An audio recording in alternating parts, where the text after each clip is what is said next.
Buenas tardes con todos. Esta es una prueba de sonido. Quisiera que me confirmen por el chat si es que está llegando bien el audio.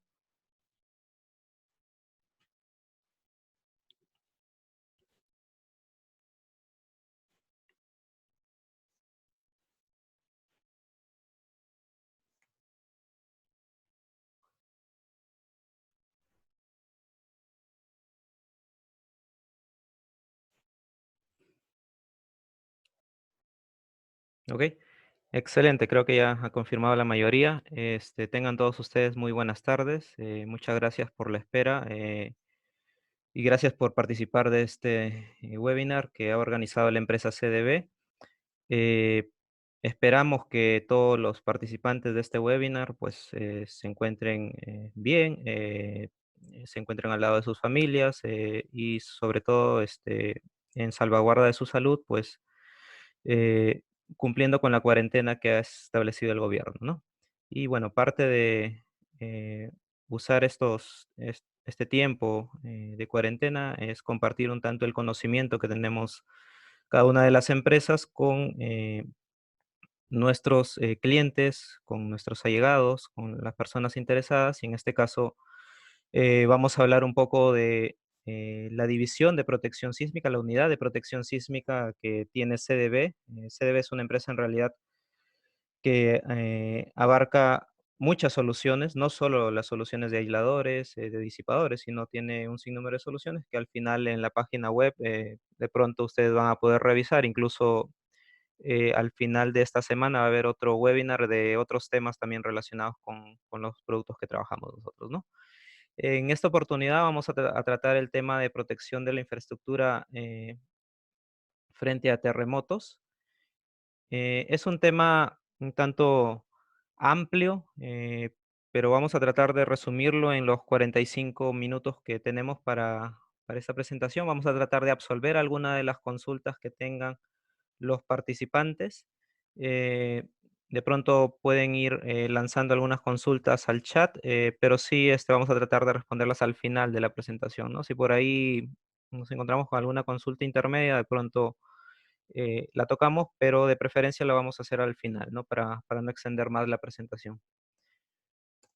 Eh, lo primero que íbamos a tocar nosotros era respecto a las nuevas tendencias de protección sísmica que han aparecido eh, en la última década, en los últimos años, y es algo que ya está tomándose con mayor importancia a nivel académico sobre todo, e incluso a nivel de proyectos. Me estoy refiriendo a lo que es la certificación por resiliencia sísmica de los edificios. Esta temática de resiliencia sísmica de los edificios ha aparecido en los últimos años con mucha fuerza. Hay algunos edificios que ya han postulado a esta certificación. Tenemos proyectos incluso que en el vecino país del sur, en Chile, ya tienen esta certificación. Y pues para hacer un símil con lo que más conocemos nosotros en el Perú, que es la certificación LEED. eh, la certificación LEED es más conocida en el sentido de que muchos edificios, sobre todo los edificios inmobiliarios, los promocionan mucho, ¿no? Edificios multifamiliares, edificios de oficinas, muestran de que una de sus bondades o una de sus ventajas es que su edificio es desde el punto de vista medioambiental muy eficiente, ¿no? Y tal es así que existen diversas certificaciones, ¿no? Certificación oro, certificación plata, certificación platino, en función al grado de eficiencia ambiental que tengan estos edificios, ¿no? Algo equivalente está apareciendo en la parte de resiliencia sísmica, ¿no? Hay una institución que ha resaltado en este tema, que es el Consejo de Resiliencia de Norteamérica, que ha establecido ciertos rangos para poder clasificar o calificar a las estructuras desde el punto de vista de resiliencia sísmica en un nivel plata, en un nivel oro, en un nivel platino, ¿no? Entonces, conforme yo tengo un nivel más alto, esto equivale a decir de que mi estructura está sísmicamente preparada para recuperarse después de la ocurrencia de un gran terremoto, ¿no? Esto lo vamos a ver en la siguiente presentación y está relacionada con esta gráfica, ¿no? La resiliencia sísmica está relacionada con esta gráfica de doble entrada que ven acá, en donde en la parte horizontal, en la línea horizontal, se tiene el tiempo de recuperación de una estructura después de la ocurrencia de un terremoto. eh, y en la parte vertical tenemos la capacidad que tiene la estructura frente a la ocurrencia de un terremoto, ¿no? Entonces, en el momento que se inaugura un edificio, en el momento en que el edificio queda concluido y empieza a ser utilizado, pues estamos hablando del tiempo cero, el t igual a cero, es decir, una estructura que está con una capacidad determinada para responder frente a un terremoto. Pasa el tiempo, ¿no? Pasan meses, pasan años, y de pronto, en un determinado instante, que viene a ser el punto de color negro que está debajo de ese símbolo de explosión o de estrella, ocurre este gran terremoto y de manera automática en ese instante en que ocurre ese terremoto, la capacidad del edificio queda completamente disminuida a determinado nivel, ¿no? Entonces, después de la ocurrencia de este gran terremoto, tiene que pasar cierto tiempo para que a este edificio se le pueda volver a traer a su capacidad original, que vendría a ser o bien el punto de color azul o rojo que ven en el lado derecho de la gráfica. Eso sería volver a su capacidad original, si estamos hablando de los puntos que están casi en paralelo con el punto negro, pero de pronto, después de la ocurrencia de este gran terremoto, el propietario o el diseñador de este reforzamiento decide darle mayor protección y podemos llevar este punto de color rojo un poco más arriba, que es una mejora post desastre que se le llama, y con eso se le da una mayor capacidad respecto a la original, ¿no? Entonces, eh, ¿qué evalúa la resiliencia sísmica? Evalúa cuánto tiempo me demoro en recuperar nuevamente el edificio a su capacidad original y cuánto, a cambio de cuánto costo logro esa recuperación. Este, tiene problemas con el audio. Veo que es puntual el problema con el audio, no creo que esté en todos. Es cierto, debe ser la conexión puntual del internet de un usuario. Volviendo al tema, eh, entonces, esta resiliencia sísmica se puede graficar en tres componentes: en el componente de seguridad, en el componente de daño y en el componente de recuperación. En el componente de seguridad tiene que ver con la pérdida de vidas que pueda ocurrir durante la ocurrencia de un terremoto. Entonces, si hablamos de que el edificio tiene una probabilidad de pérdida de vidas eh, pronunciable, eso equivaldría a decir de que el edificio va a ser calificado como un nivel 2 estrellas. Si el edificio tiene una pérdida de vida poco probable, eh, puede ser un categorizado como un nivel 3 estrellas. Si de pronto ya la pérdida de vida queda descartada y más bien simplemente hay lesiones serias poco probables o incluso hay daños menores como de pronto alguna obstrucción de ruta de salida, eso significa de que el edificio puede caer en un nivel 4 estrellas o 5 estrellas. Ese es desde el punto de vista de seguridad.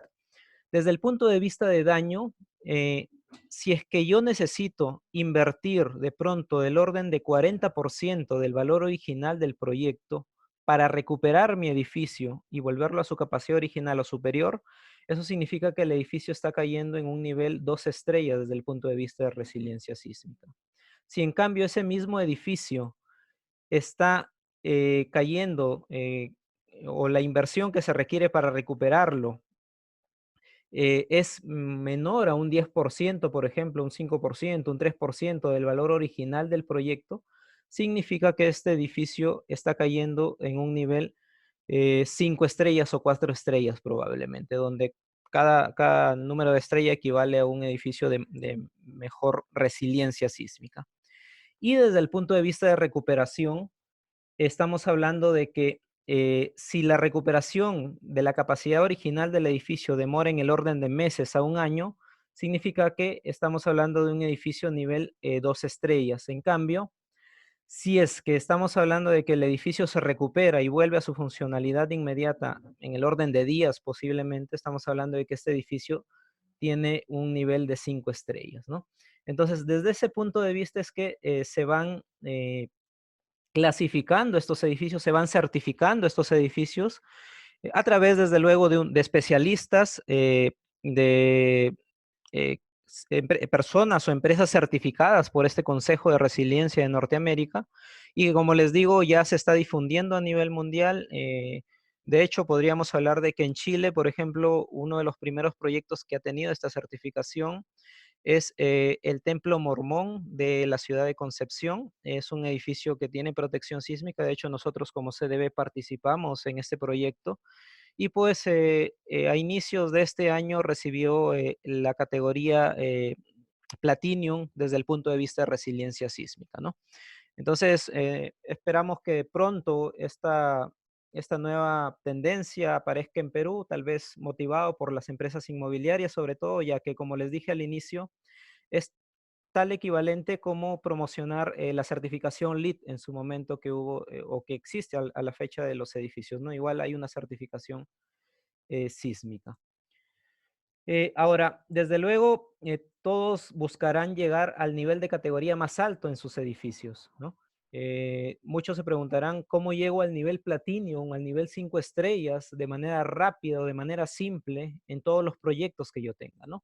Entonces, ahí es donde entra a tallar un tanto el uso de las tecnologías modernas, como es aisladores sísmicos, disipadores sísmicos, pues en este caso, hablando de aisladores, es una tecnología que de manera muy rápida, muy simple y sin implicar mayores costos, permite que estas estructuras se encuentren eh, capacitadas para ser clasificadas dentro del nivel 5 estrellas o del nivel Platinum, como se le puede decir a este tipo de estructuras que tienen capacidad de resiliencia bastante alta, ¿no? Entonces, la tecnología de aislamiento sísmico, pues como pueden apreciar en el video, consiste pues en estos dispositivos que se ubican debajo del edificio. Son dispositivos sumamente flexibles, compuestos de caucho y acero y al centro un núcleo de plomo. Y pues que cuando se colocan estos dispositivos, el movimiento queda concentrado a nivel de la zona de aislamiento y el daño prácticamente queda disminuido en la parte superior, ¿no? Esta es una tecnología que ya en el país se viene utilizando de forma un tanto más seguida a nivel público, a nivel privado, y pues que ha traído muchos resultados en otros países y que desde luego ocurrido un evento sísmico de gran magnitud, pues se va a demostrar la eficiencia acá en el Perú, ¿no? Ahora, ¿por qué es que esta tecnología, a diferencia de las demás, eh, como que ha sobresalido o ha sido una de las que más ha destacado a nivel mundial?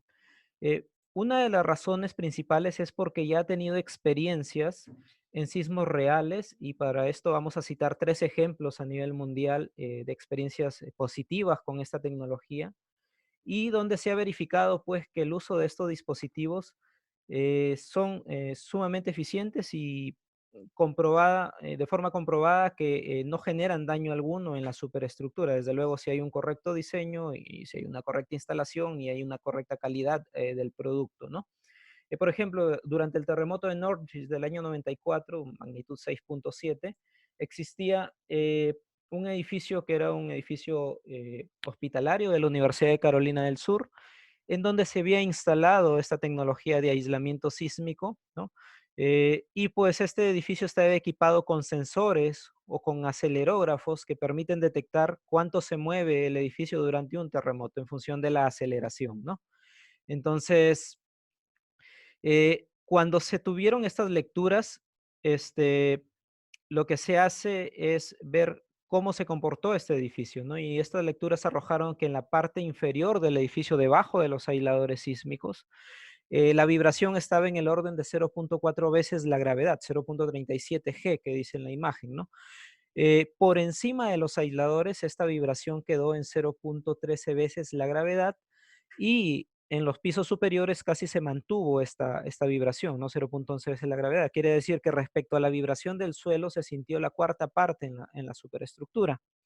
Entonces, eh, esto fue producto de un estudio que desarrolló también la Universidad de California, San Diego. Hay un paper relacionado con esto y hay otras investigaciones también que muestran o que avalan el funcionamiento de estos dispositivos en este terremoto y en este hospital, ¿no? Entonces, eh, en Norteamérica, que es un país que ya ha desarrollado esta tecnología de hace más de 40 años, pues esto fue un proyecto que demostró la eficiencia en el año 94, ¿no? Luego, otro proyecto que marcó una gran tendencia a usar estos dispositivos es el terremoto ocurrido en Kobe el año 95, de magnitud 6.9, en donde pues hasta el año 95, Japón, que era un país que también había innovado en el uso de esta tecnología, tenía muy pocos proyectos a lo largo de su territorio, ¿no? Estábamos hablando de que, si bien en la gráfica de la presentación, estábamos hablando de que en Japón existían al menos unos 20, 30 proyectos acumulados con aislamiento sísmico, ¿no? Entonces, ocurre el terremoto de Kobe del año 95 y el funcionamiento de la tecnología de aquellos edificios que ya estaban instalados con estos dispositivos es tal que posterior a la ocurrencia de este terremoto, el uso de dispositivos en este país pues crece de forma casi exponencial, a tal punto de que al año 2010 existían 3.000, casi 3.000 edificios con aisladores sísmicos, ¿no? Entonces, es un ejemplo de cómo la ocurrencia de un gran terremoto permite corroborar la eficiencia eh, de estas tecnologías, al igual que en Northridge que ocurrió con el ejemplo anterior, en el caso de Kobe ocurrió con más edificios sobre todo, en donde se verificó pues que funcionaron muy bien los aisladores y los edificios continuaron operando sin ningún problema, ¿no? Quizá podamos citar un tercer ejemplo que es más reciente, que es el de Concepción del año 2010, un terremoto que en Concepción se sintió como 8.8. Antes de el 27 de febrero del año 2010, en Chile existían 13 estructuras con protección sísmica únicamente, ¿no? Ocurrido este terremoto, pues la tendencia fue a utilizar en mayor cantidad estos dispositivos. Esta gráfica no representa solo aisladores, representa en realidad la combinación de aisladores o disipadores, pero sirve también para demostrar que después de la ocurrencia de un gran terremoto como el del 27 de febrero del 2010, pues el uso de esta tecnología se incrementa de manera exponencial, digámoslo así, ¿no? De manera radical. Entonces, podríamos comprobar que tal vez en el país no estemos, o podríamos concluir que de pronto en el país no debiéramos esperar a que ocurriese este gran terremoto, que de todas maneras va a ocurrir, para recién empezar a utilizar de forma masiva el uso de estos dispositivos, ¿no? La idea es trabajar en el Perú desde el punto de vista de la prevención, con el fin de que cuando ocurra este gran terremoto, pues las estructuras, sobre todo esenciales, tiendan a estar protegidas con este tipo de tecnologías. Y no solo me refiero a aisladores sísmicos, ¿no? Hay un sinnúmero de tecnologías que las voy a mostrar al final de la presentación que también pueden ayudar a que las estructuras funcionen correctamente dentro de la ocurrencia de un gran terremoto, ¿no? Entonces han sido tres ejemplos: el terremoto de Northridge, en donde les expliqué pues que este edificio estaba equipado con acelerógrafos, con sensores que detectaban el movimiento sísmico. Aprovechando esta lámina, que he regresado unas 2 láminas atrás, ¿no? En el Perú, aquel edificio que use aisladores sísmicos, por normativa, está obligado a que sea equipado con estos sensores, con estos mismos sensores que detectaron el movimiento en este terremoto de Northridge en Norteamérica. En el Perú, la norma de aislamiento que ya está vigente obliga a que cualquier edificio que tenga aisladores sísmicos debe estar equipado con esta tecnología antes de darle la licencia de funcionamiento o la aprobación para iniciar las operaciones del edificio, ¿no? Luego vimos el ejemplo de Kobe y finalmente el ejemplo de Concepción del año 2010. Al final vamos a ver también en otra lámina cómo va la curva de proyectos en el país. Ahora, estos dispositivos se tienen que ver como una inversión a largo plazo. Muchas veces la pregunta que salta es ¿cuánto cuesta el usar esta tecnología en los proyectos? Y de pronto hace que el edificio sea más barato o encarece mucho el proyecto. Muchas veces se cree que como ya el proyecto está protegido contra los terremotos, tal vez eh, no se necesita ser muy generoso en las columnas o en las vigas desde el punto de vista sísmico, porque ya tengo los aisladores y por eso puedo optimizar tal vez o puedo ahorrar en concreto, ¿no? Esto no es cierto. Vamos a verlo más adelante en algunas láminas qué implica invertir en aisladores sísmicos y vamos a ver que es una inversión a largo plazo. Acá vamos a citar dos ejemplos desde el punto de vista de análisis económico, eh, que cuánto necesitaron invertir en utilizar esta tecnología, ¿no? Tenemos dos ejemplos, un multifamiliar de 17 pisos y 6 sótanos, es el edificio multifamiliar Madre, cuya área construida era 19.000 metros cuadrados aproximadamente, y el costo de usar estos aisladores sísmicos demandó del orden de $32 por metro cuadrado de área construida, ¿no? Normalmente ese es el valor que se maneja para analizar el costo del usar aisladores sísmicos, ¿no? ¿Cuánto cuesta por metro cuadrado de área construida? Eh, Luego tenemos en la parte inferior un edificio de oficinas, el edificio de oficinas G&M, de 6 pisos y 4 sótanos, con 7.400 metros cuadrados de área construida, en donde el costo fue del orden de $42 por metro cuadrado de área construida, ¿no? Entonces, para Lima, en suelos buenos, estamos hablando de suelos cercanos al tipo roca, tal vez, eh, estamos hablando de que el costo de utilizar esta tecnología de aisladores sísmicos es en el orden de 30 a $50 por metro cuadrado de área construida, ¿no? Desde luego, otro tipo de suelo u otra zonificación puede generar un ratio distinto de estos 30 a $50 por metro cuadrado de área construida. Estos 30 a $50 por metro cuadrado de área construida no solo implica el costo del aislador, del aparato como tal, sino también hay soluciones complementarias como son tapajuntas especiales, tuberías especiales, algún área de terreno sacrificada para que el edificio funcione con los aisladores. Todo el costo que implica la solución de aislamiento sísmico está reflejada en estos 30 a $50 por metro cuadrado de área construida. Por eso es que se dice que el costo de instalación de aisladores sísmicos incluye los costos adicionales de excavación, entramado de vigas, juntas sísmicas, instalaciones flexibles, ¿no? Y desde luego estos 30, $50 por metro cuadrado de área construida, el área construida se refiere al área que está por encima de los aisladores sísmicos, ¿no? No incluye el área de los sótanos. ¿Qué ventajas se obtienen de usar aisladores sísmicos? En principio, que esta tecnología ya ha sido probada en terremotos incluso de grado 9 en Japón. Entonces, en nuestro caso, como empresa, como CDB, nosotros trabajamos con un fabricante de aisladores líder a nivel mundial en esta tecnología, que es Dynamic Isolation System.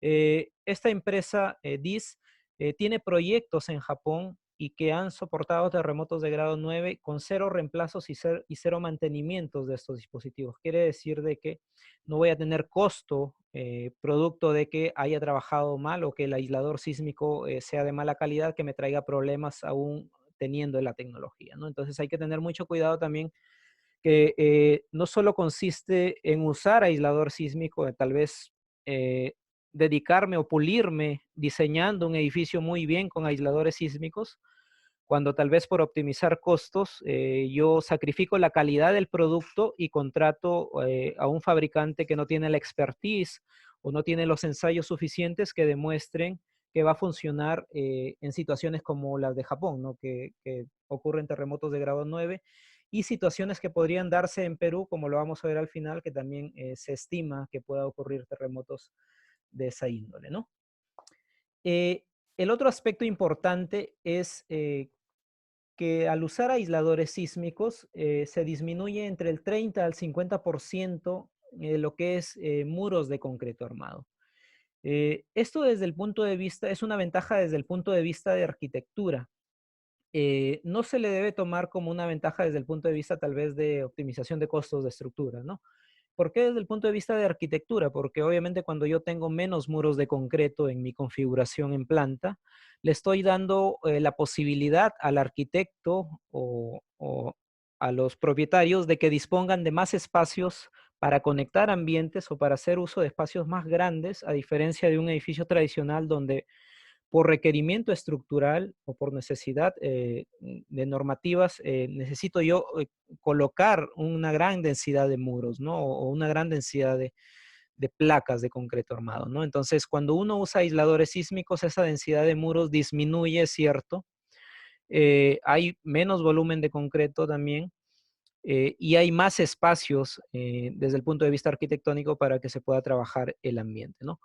¿Por qué decía de que no se debería considerar como una optimización tal vez en costo de concreto? Porque si bien es cierto, yo estoy ahorrando acá volúmenes de concreto, también van a haber algunos diseños complementarios en la zona donde van a ir los aisladores, que son vigas especiales, unos capiteles especiales, que van a requerir también de determinado volumen de concreto, tal vez muros de sótano, que son distintos a los de un edificio tradicional en este caso, porque la parte inferior de los aisladores necesita un tratamiento especial. Entonces, lo que tal vez yo optimice en porcentaje de concreto pueda ser compensado en la parte inferior o en la zona donde están los aisladores sísmicos, ¿no?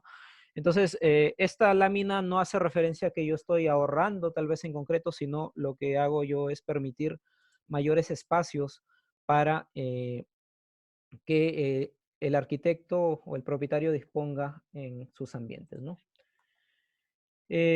Luego, una ventaja también ya para los propietarios o los usuarios finales es que se disminuye o elimina los costos por paralización de actividades y lucro cesante, ¿no? Esto es importante, sobre todo para aquellas empresas o propietarios que tienen información muy poderosa o muy importante en sus edificios, ¿no? Estamos hablando, por ejemplo, de un data center que de ocurrir un terremoto, pues prácticamente es vital que su información continúe completamente disponible y operativa, ¿no?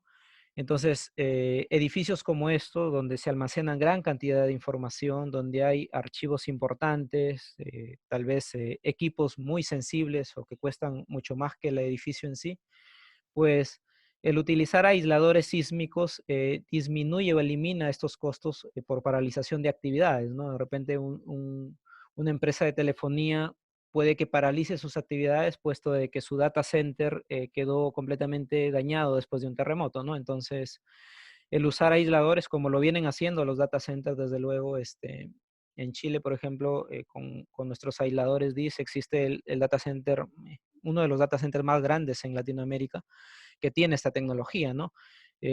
Hablando de este proyecto, una curiosidad es que los data centers se miden por el tiempo mínimo que deben estar fuera de operatividad, ¿no? Y los data centers tienen al año un tiempo mínimo de operatividad del orden de minutos, ¿no? Entonces, justo para conseguir este tiempo mínimo de inoperatividad durante la ocurrencia de un terremoto del orden de minutos es que se decidió utilizar esta tecnología en este data center, ¿no?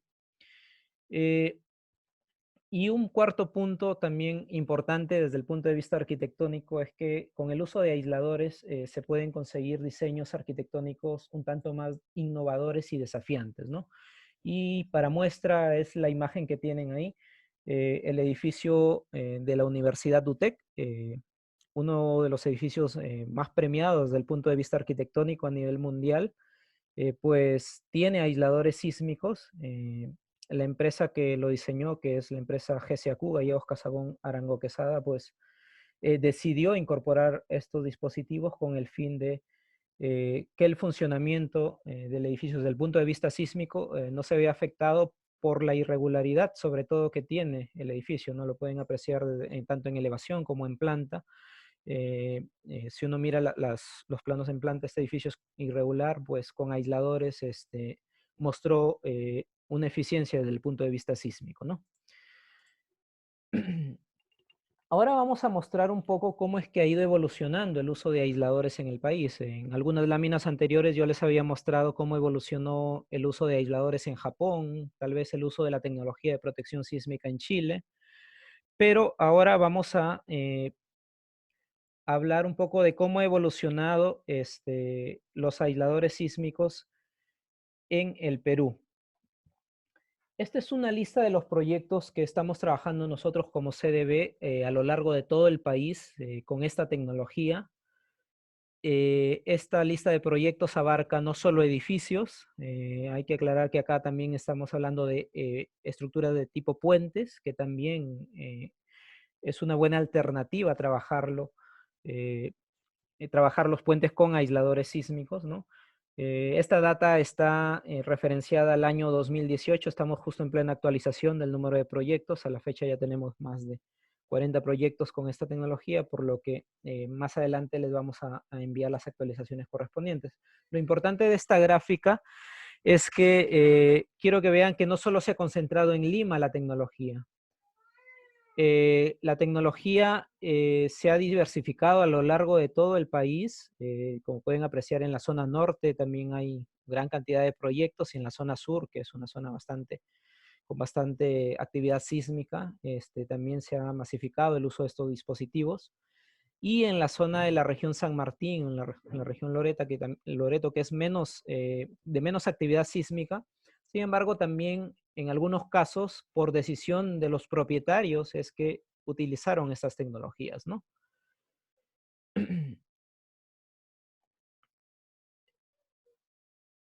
Ok.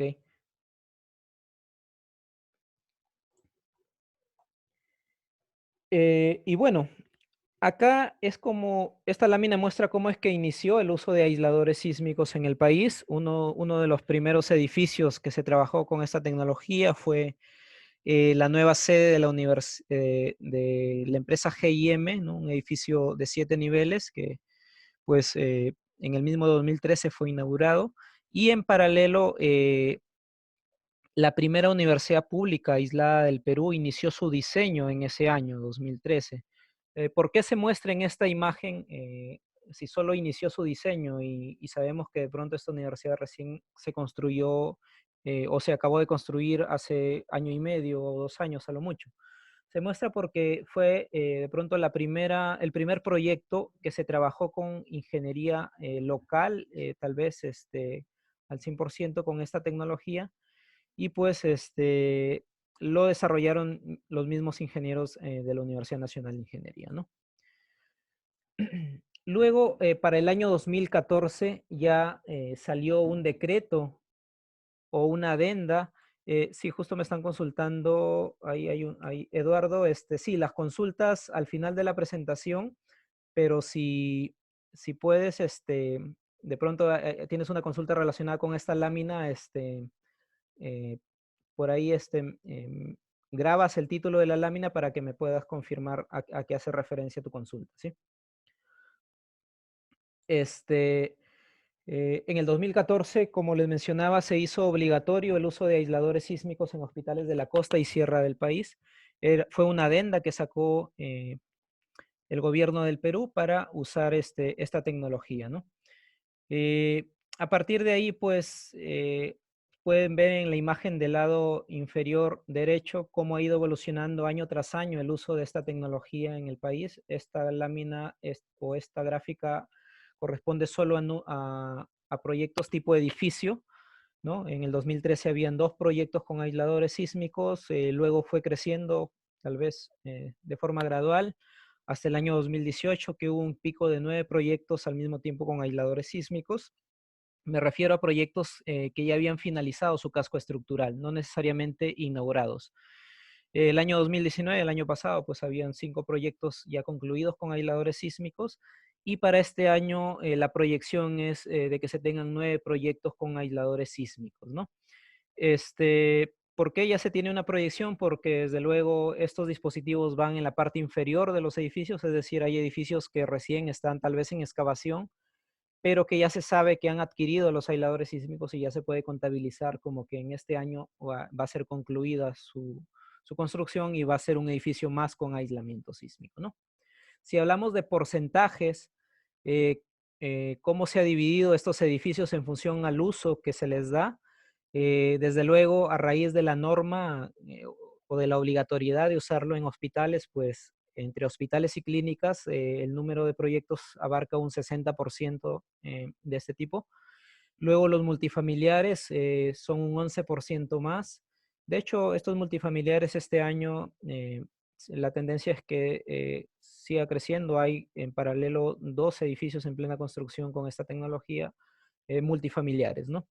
En universidades hubo una época en la que las universidades utilizaron en gran cantidad esta tecnología. Ahora ya han bajado el número de proyectos con universidades y bueno, en oficinas que también abarca un 5%. En el caso de oficinas, uno de los aspectos tal vez que no permite o un poco los propietarios o los usuarios eh, no les gusta del uso de la tecnología de aisladores es el hecho de que hay que sacrificar un área perimetral para poder utilizar los aisladores sísmicos. Y nosotros sabemos que, sobre todo en edificios de oficinas, pues las áreas de terreno son muy pequeñas, tienen áreas muy limitadas. Entonces, sacrificar, si hablamos de Lima, unos 40 centímetros en todo el perímetro, pues es bastante valor desde el punto de vista inmobiliario, inversión inmobiliaria, ¿no? Entonces, ese tal vez sea una de las limitantes.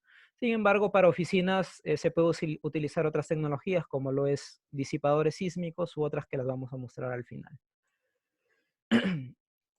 Eh, les había mencionado de que lo ideal es que esta gráfica de uso de aisladores año tras año pues crezca sin esperar la ocurrencia de un gran terremoto y no pase lo mismo que en Japón o en Chile, ¿no? Ya para el año 2016, uno de los proyectos que destacó más fue el edificio de la Universidad UTEC, que ya habíamos hablado en una lámina anterior, pues en el año 2016 ganó el Premio Internacional RIVA por su arquitectura, ¿no? Y bueno, nuevamente hay una imagen más que permite ver cómo es de irregular este proyecto, ¿no?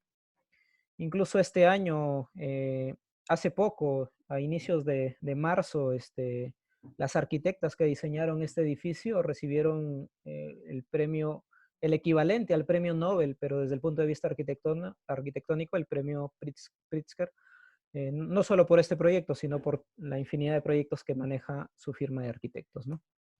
En el mismo año, en el 2016, existió un edificio multifamiliar que se convirtió en el edificio más alto con aisladores de Lima, el edificio multifamiliar Madre, que está ubicado en la avenida Paseo de la República, ¿no? Para el año 2018 se instalaron los aisladores más grandes del Perú, aisladores de 1,35 m de diámetro, y lo más destacable acá, más allá de la geometría, que es importante, es que estos aisladores soportaban 3.000 toneladas cuando este aislador esté sometido a una deformación de 50 centímetros, ¿no?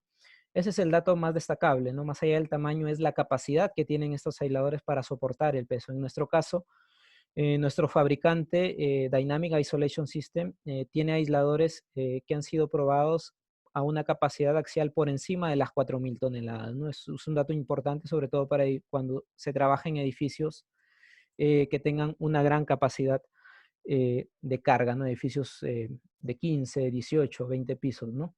Y desde luego aquellos edificios de menos pisos, que mayor seguridad sí contratan a un fabricante pues que tiene una expertise que está por encima de la capacidad de su proyecto, ¿no?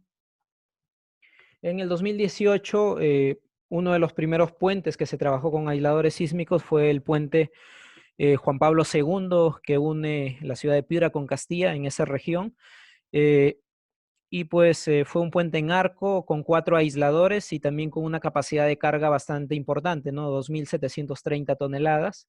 Es un proyecto diseñado por la firma GCAQ. Luego también esta tecnología no solo se aplica a edificaciones y a puentes, sino que también una parte importante del resto de infraestructura se puede manejar con aisladores sísmicos. Uno de estos rubros es el uso de aisladores en muelles. En el caso de muelles, es muy aplicable sobre todo en reforzamiento de muelles, ¿no? Acá tenemos 3 láminas. La lámina superior se refiere o hace referencia a un muelle existente, tal vez, como lo que tenemos en el Perú, muelles que datan de hace 30, 50 años, y pues que necesitan reforzarse o cumplir con las normativas vigentes, ¿no? Entonces, una alternativa para reforzar estos muelles, sobre todo en las zonas donde están más esforzados estos muelles, que si queremos utilizar la imagen entre los pilotes completamente vertical y estos pilotes inclinados, desde el punto de vista estructural, los pilotes inclinados son aquellos que se esfuerzan más durante un terremoto. Entonces, de pronto surge la necesidad de reforzar estos pilotes inclinados. Una alternativa es ensanchar estos pilotes, ¿no? Darle mayor reforzamiento, hacerlos más grandes, como lo que se ve en la imagen central, ¿no? de la lámina.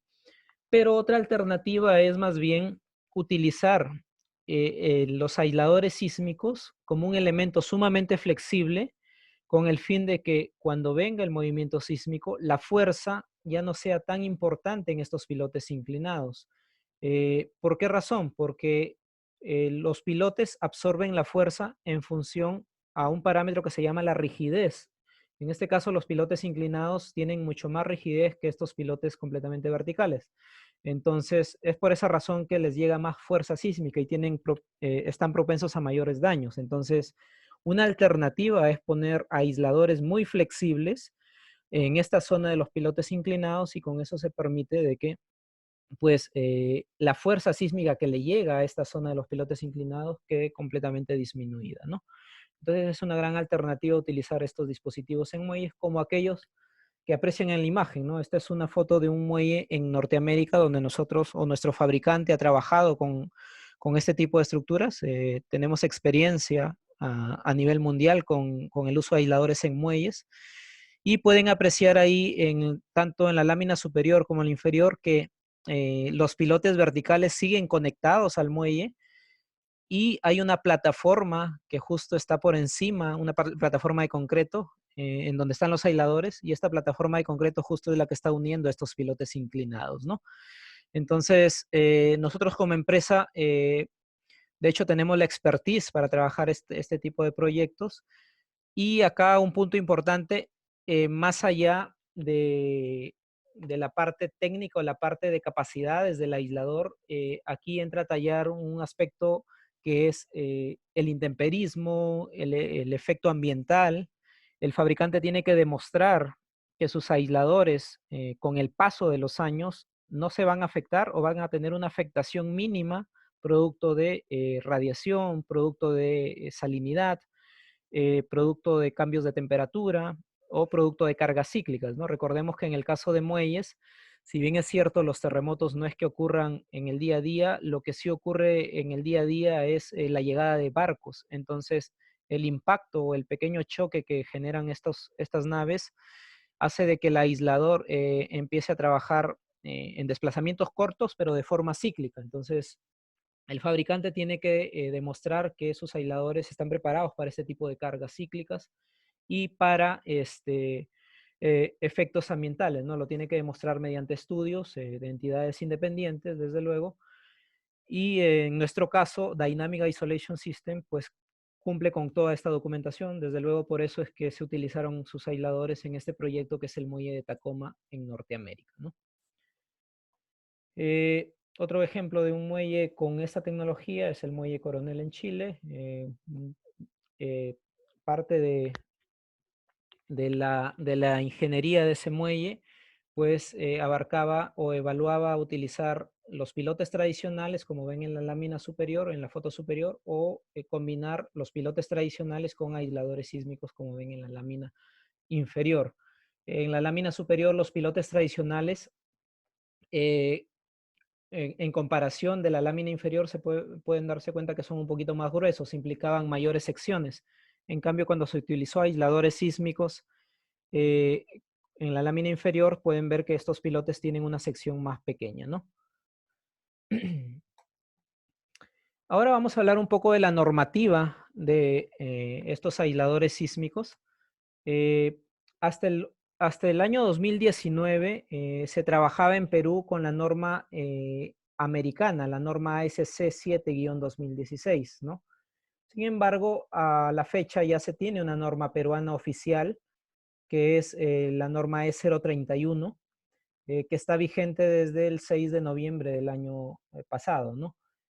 Lo que quiero recalcar acá es que, y está sombreado, es que cualquier norma en realidad te muestra requisitos mínimos.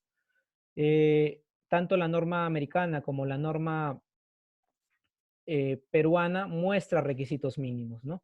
Entonces, el propietario o el diseñador o el supervisor de algún proyecto que contemple esta tecnología debe ir más allá de lo que te pide la norma, porque la norma no te habla de pronto de criterios de durabilidad, de aspectos de desempeño del aislador desde el punto de vista medioambiental, desde el punto de vista de capacidad frente a radiación, frente a cambios de temperatura, cosas que ya les había mencionado en la parte de muelles. Entonces, tengan en cuenta que los aisladores van a estar durante el tiempo de vida útil de la estructura.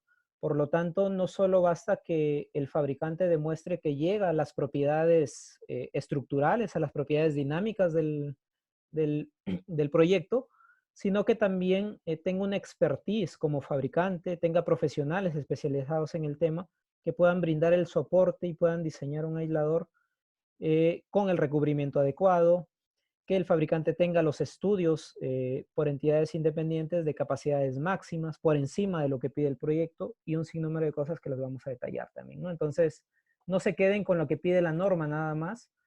Las especificaciones, los requisitos para un fabricante o para que concurse un fabricante deben ir más allá de la rigidez o del amortiguamiento, que son los valores numéricos, perdón, los valores dinámicos de un proyecto con aisladores, ¿no? Muchas veces el proyectista estructural dice, yo quiero un aislador con tal rigidez y con tal amortiguamiento. ¿Por qué razón? Porque justo esos valores son los que cuando el proyectista estructural hace el diseño, pues demuestra que cumple en su proyecto, ¿no? Pero no está mirando tal vez que el aislador va a estar por 50 años, que el aislador va a estar sometido a un sinnúmero de aspectos complementarios que debería tener en cuenta, si no lo es el proyectista estructural, lo debería tener en cuenta o la gerencia de proyectos o el propietario o el supervisor, ¿no? Ahora, ¿por qué hubo necesidad de trabajar una norma peruana? Pues porque el Perú era un país altamente sísmico.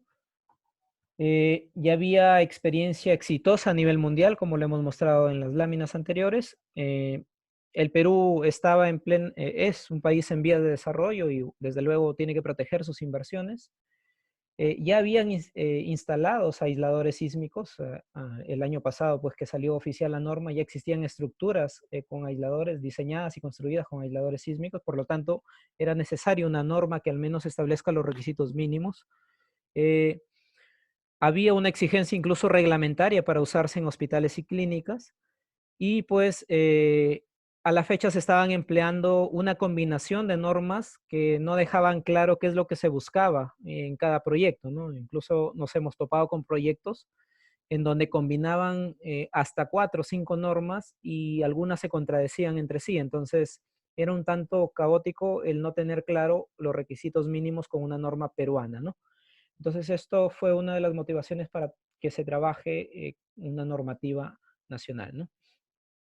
Y bueno, esto era lo que les mencioné hace rato, ¿no? De que no se deben quedar con los requisitos mínimos, sino tienen que pedir algunos requisitos de precalificación del fabricante.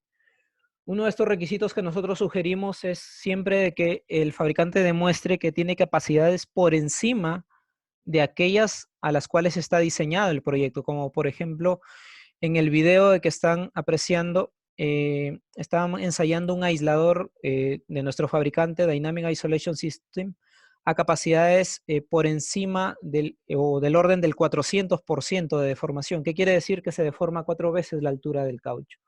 Normalmente cuando uno diseña un proyecto con aisladores, pues la deformación de diseño es del orden del 200 o 150% de deformación.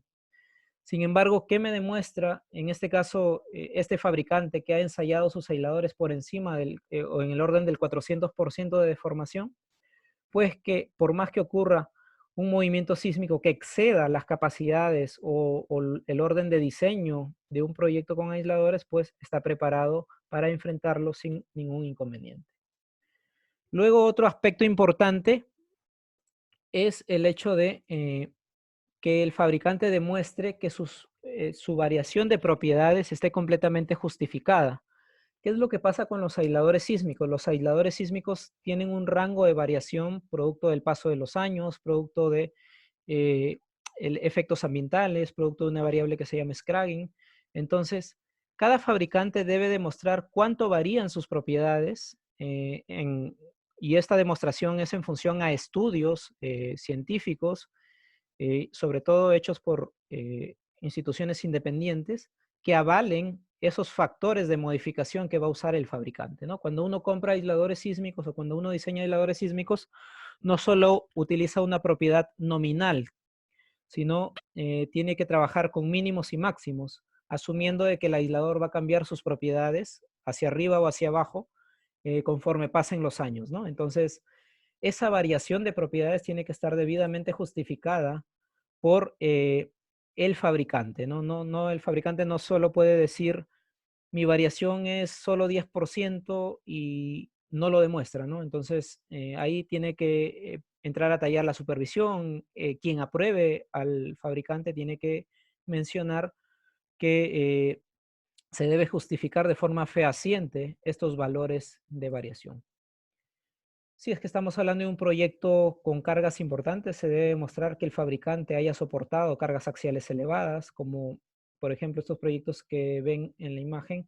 En la izquierda, este edificio de Ñuñoa Capital en Chile tiene 28 pisos con aisladores que tienen una capacidad de 4.000 toneladas. Y el otro edificio de la imagen central, estamos hablando de un edificio de Yokohama, Japón, con 33 pisos también con capacidades de cargas importantes. Eh, Un aspecto importante también es que el fabricante tenga ensayos a escala de sus aisladores a diferentes capacidades, ¿no? Este, por ejemplo, es un ensayo en un puente curvo en donde se verifica que el aislador tiene la capacidad suficiente eh, para responder frente a capacidades incluso que exceden la del diseño, ¿no? Estamos hablando de capacidad de 300%. Les había mencionado de que normalmente los diseños pueden abarcar 150, 200% de deformación, ¿no? Entonces, si es que un fabricante ya demuestra esto, desde luego ya se tiene la completa seguridad de que los aisladores van a estar preparados para funcionar en su proyecto, ¿no? Luego entra a tallar otro aspecto que ya no tiene que ver con la parte numérica o la parte de propiedades del proyecto, pero sí es importante para los constructores sobre todo, que es que el fabricante o su representante tenga un equipo permanente en Perú para atender las consultas que suelen haber en obra. Muchas veces se cree que ya existe la expertise suficiente para hacer el montaje de aisladores sísmicos y tal vez el proceso de montaje sea sencillo. Lo que sí se descuida muchas veces en obra es el tema de los componentes complementarios, como son, por ejemplo, las tapajuntas sísmicas, las tuberías flexibles, el hecho de que no existan obstrucciones en el edificio aislado durante el proceso constructivo. Entonces, todos esos aspectos siempre lo absuelve el proveedor o el representante del fabricante en el Perú. Por eso es importante de que cuando ustedes tengan un proyecto, exijan de que el fabricante tenga un representante o atienda las consultas de manera inmediata en obra, es decir, tenga una sede en el propio país, ¿no? En resumidas cuentas, se le sugiere siempre a los propietarios, a los supervisores y a los diseñadores estructurales que abarquen 4 aspectos para valorar a un fabricante. Primero, que valoren mucho al proveedor, aquel que mencionaba en la lámina anterior, ¿no? Al representante local. ¿Qué experiencia tiene? Si ha cumplido en otros proyectos, las cartas de recomendación, que no haya tenido demoras en proyectos pasados, sobre todo constructores y los propietarios del proyecto, una demora en traer los aisladores sísmicos va a ser significativo para el proyecto final.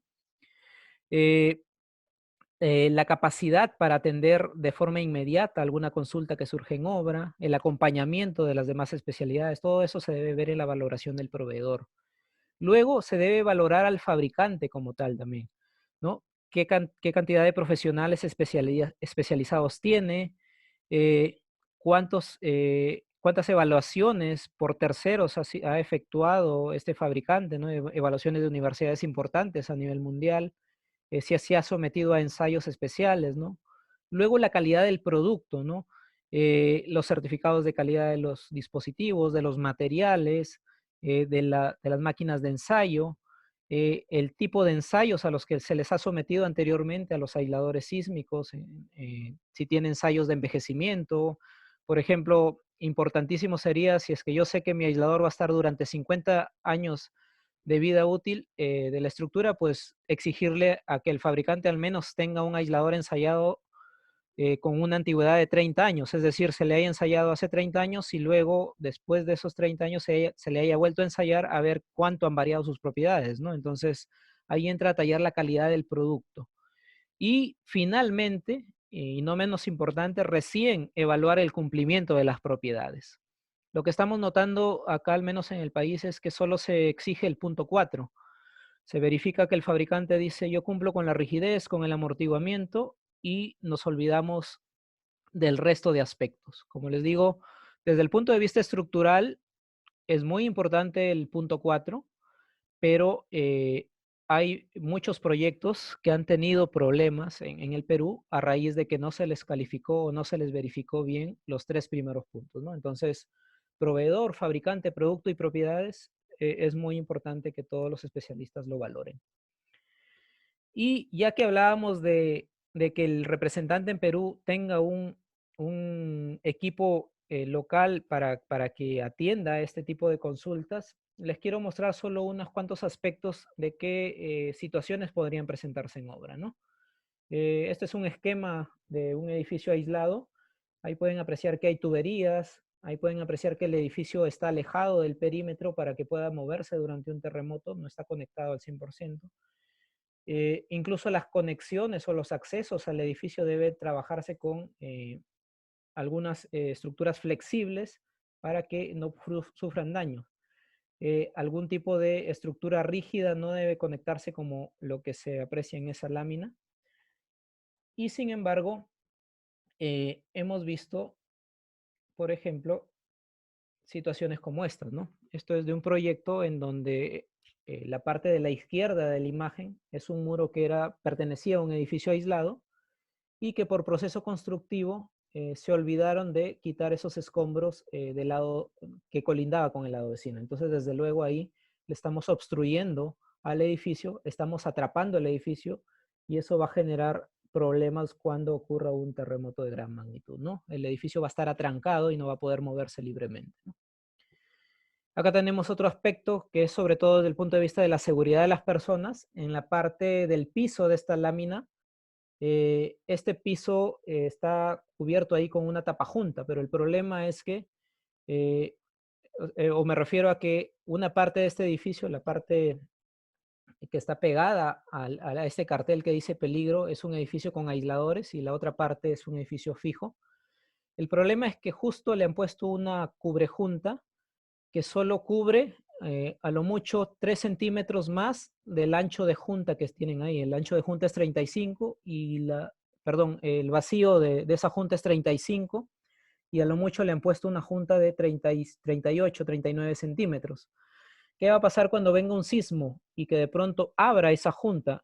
El edificio está preparado para moverse 35 centímetros, es decir, si yo me alejo 35 centímetros, va a quedar un vacío y va a generar un peligro ahí de caída a las personas. Entonces, no es desde luego habitual o no es recomendable o no basta con poner ese aviso de peligro de caída a distinto nivel, porque cuando ocurre un terremoto nadie va a ver este tipo de avisos. Entonces, nos hace falta un tanto entrar más a cuestiones de este tipo de detalles, ¿no?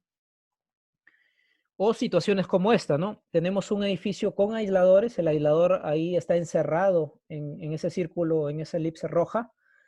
Ahí ven que el edificio tiene aisladores y justo le han puesto una estructura de drywall que atraviesa los aisladores. Nuevamente, cuando venga el sismo, este edificio o esta estructura de drywall va a quedar completamente dañado. Incluso hay una tubería que está tratando de atravesar la zona, la interfaz de aislamiento. Entonces, cosas como estas no se deben permitir en obra. Para juntas de este tipo existen soluciones como las que ve en este video, juntas especiales para cubrir los anchos suficientes, ya sea que el edificio se acerque o se aleje del otro, ¿no? Esto podría funcionar muy bien, por ejemplo, en ese edificio que vieron o en esa foto que vieron de la junta de piso, ¿no? Donde habían puesto el aviso de cuidado, peligro de caída a distinto nivel, ¿no? O tuberías flexibles como estas que ven en las láminas de acá, ¿no? Tuberías de agua contra incendio o tuberías o bandeja portacables, ¿no? Tal vez aspectos complementarios que hay que cuidar en obra que son la parte de conexión de pernos, ¿no? Los pernos deben estar completamente asegurados, ¿no? Bueno, esto lo voy a pasar muy rápido porque creo que ya estamos por encima del tiempo que habíamos dicho de la presentación. Estos son algunas experiencias de reforzamiento que tenemos. Este es el Capitolio en Utah, en Norteamérica. Acá pueden ver que no solo edificios nuevos se pueden trabajar con aisladores, se pueden reforzar edificios existentes. Y acá hay algunas imágenes de cómo es que se trabajó este levantamiento en la zona de la cimentación con estas gatas y estos dispositivos tipo flat jack, que se le llama, para colocar los aisladores sísmicos, ¿no? Son estructuras de soporte mientras se va colocando el aislador sísmico. Y finalmente, otras soluciones de protección que nosotros trabajamos como CDB es las soluciones de ardiostres de pandeo restringido. Estos dispositivos se usan sobre todo en reforzamientos, cuando tenemos estructuras que necesitan rigidez, que necesitan ganar rigidez, y pues queremos poner un brazo diagonal que se fabrica localmente, pero el problema, si es que los estructurales hacen el análisis con los brazos diagonales metálicos típicos, se van a dar cuenta que el primer problema es el pandeo. Entonces, lo que elimina justo estos BRBs o ardiostres de pandeo restringido es el problema de pandeo, ¿no? Muchas veces para diseñar estos arriostres se necesitan una gran sección, estos arriostres tradicionales. Cuando uno utiliza los BRBs ya no necesita una gran sección para soportar cargas a tracción y a compresión al mismo tiempo, ¿no? Entonces, estos BRBs están compuestos por una estructura o un núcleo de acero que está envuelta, ¿no? Por un cajón de concreto, ¿no? Entonces, eso le permite gran capacidad al pandeo, ¿no? Entonces, las secciones salen muy pequeñas comparadas con en caso yo quisiera utilizar solo arriostres de acero. Entonces, es una gran tecnología, ya se ha utilizado en el país y pues es muy buena para edificios que requieran rigidez, sobre todo en reforzamientos, ¿no? Eh, su instalación es bastante sencilla, es como instalar una diagonal simple, ¿no? Y luego tenemos una tecnología que es la de los muros de fluido viscoso o viscous wall dampers. Es una tecnología que también la trabaja nuestro fabricante de aisladores Dynamic Isolation System. Se utiliza bastante, sobre todo en Japón, esta tecnología y bueno, en Sudamérica ya se está incursionando en México y en Guatemala con proyectos de esta índole y esperamos que también en el país se trabaje, ¿no? ¿En qué consiste estos Wall Viscous Damper? Vamos a utilizar la imagen del lado izquierdo superior de la lámina. Eh, la parte de color celeste consiste en una estructura o en un recipiente metálico, ¿no? Es una estructura metálica que va a recibir un líquido sumamente viscoso que está representado por lo de color amarillo. Es decir, a ese recipiente de color celeste se le llena de un fluido viscoso, de una silicona inerte, y luego, sin hacer contacto con la estructura de color celeste, se coloca otra plancha metálica de color rojo. El único medio de contacto es esa silicona, el fluido viscoso. Entonces, esa plancha de color rojo se conecta al piso superior y la plancha de color celeste o el recipiente de color celeste se conecta al piso inferior. a la viga del piso inferior, digámoslo así. Entonces, ¿qué pasa cuando ocurre un terremoto? Siempre los pisos superiores se mueven en diferente valor respecto al piso inferior, ¿no? Es el famoso desplazamiento relativo de entrepiso. Entonces, la plancha de color rojo se va a mover de forma distinta a la plancha de color celeste y el único que va a estar ahí impidiendo, entre comillas, el movimiento es ese fluido viscoso. Como es un fluido, va a generar ahí liberación de calor. Entonces, esa liberación de calor es la liberación de energía o la disipación de energía sísmica a través de estos dispositivos, ¿no? Esa es la forma de trabajar de estos Wall Viscous Damper. Eh, Se adaptan muy bien a diferentes tipos de altura de entrepiso y tal vez en vez de cerrar un paño con un muro de albañilería, se puede utilizar esta tecnología para cierre de paños eh, en estructuras que necesitan reforzarse porque de pronto no cumplen con la normativa sísmica, ¿no? Entonces, es una gran alternativa el utilizar estos wall viscous damper, ¿no? Eh, Alguna vez conversábamos con algunas especialistas, sobre todo en edificios multifamiliares, en donde de pronto edificios de este tipo también pueden utilizar en la zona de muros este tipo de tecnología, ¿no? Y luego hay una tecnología que es la más conocida tal vez acá en el país, que es la tecnología de los amortiguadores de fluido viscoso, los amortiguadores lineales de fluido viscoso, que pues consiste en estos pistones hidráulicos. Uy, se detuvo el video. Este, que se conectan en forma diagonal o en otro tipo de configuraciones en donde bajo el mismo principio que les expliqué en los Wall Viscous Damper, pues conectan el piso inferior con el piso superior y aprovechan ese desplazamiento relativo de entrepiso para poder disipar la energía sísmica, ¿no? Este tipo de tecnología en realidad ya tiene varios proyectos, más de 15 proyectos en el Perú. Uno de los más resaltantes es el edificio del Banco de la Nación de 33 pisos que está en la avenida Javier Prado, ¿no? Otro tal vez que muchos lo han visto es el WOM que está ubicado en Plaza San Miguel, en la zona del patio de comidas están los disipadores en WOM, ¿no? En el centro comercial WOM. Esta es una lámina de otro proyecto en donde también se trabaja esta tecnología en reforzamientos. Este es el Hotel Costa del Sol que está en el aeropuerto Jorge Chávez. Ahí se reforzó con amortiguadores lineales de fluido viscoso, ¿no? Esta es una foto de los disipadores del Banco de la Nación. Son los disipadores más grandes que han llegado a las fechas de capacidad de 300 toneladas y están ubicados en los últimos 8 pisos, ¿no? Y luego tenemos otras tecnologías, como por ejemplo los pisos aislados. ¿Qué pasa si de pronto yo tengo ya un edificio construido, pero dentro del edificio hay un piso o hay un equipo especial que necesito protegerlo sí o sí?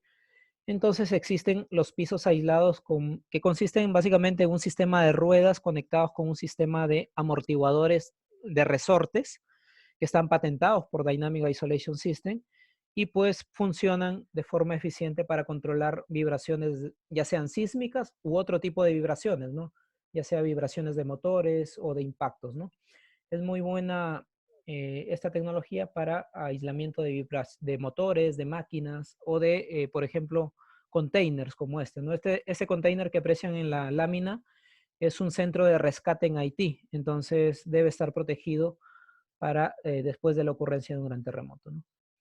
Luego viene una tecnología parecida a los amortiguadores de fluido viscoso lineales que son los lookup devices. De hecho, en la imagen prácticamente desde el punto de vista geométrico es idéntico, desde el punto de vista de forma es idéntico a los amortiguadores lineales de fluido viscoso, ¿no? Que serán estos dispositivos.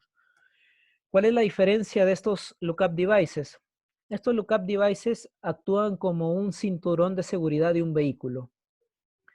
¿En qué sentido? En un cinturón de seguridad de un vehículo, cuando uno lo jala de forma lenta, el cinturón de seguridad cede, ¿no? Y uno lo puede jalar y abrocharse. En cambio, cuando uno jala el cinturón de seguridad de un vehículo de forma violenta, el cinturón de seguridad se atrapa. El mismo principio tienen estos dispositivos lookup devices. Cuando aprovechando la imagen del lado inferior izquierdo, tenemos dos edificios, el M1 y el M2, que están conectados de pronto por una junta muy diminuta, que fue diseñado en épocas anteriores y cuando uno lo verifica con la normativa actual sale que esa junta es muy pequeña. Entonces, ¿qué es lo que pasa poniéndole estos lookup devices entre estos dos edificios? Cuando ocurren cambios muy ligeros, como son, por ejemplo, cambios por temperatura, cambios muy pequeños que en velocidad son muy lentos, estos amortiguadores van a ceder, lo mismo que cede el cinturón de seguridad. En cambio, cuando venga un movimiento muy brusco como un terremoto, estos amortiguadores se van a rigidizar y van a hacer que ambos edificios no impacten entre sí, sino al contrario, se muevan de forma conjunta en un solo sentido. Entonces, bajo este principio o para este objetivo es que se diseñan estos lookup devices, ¿no?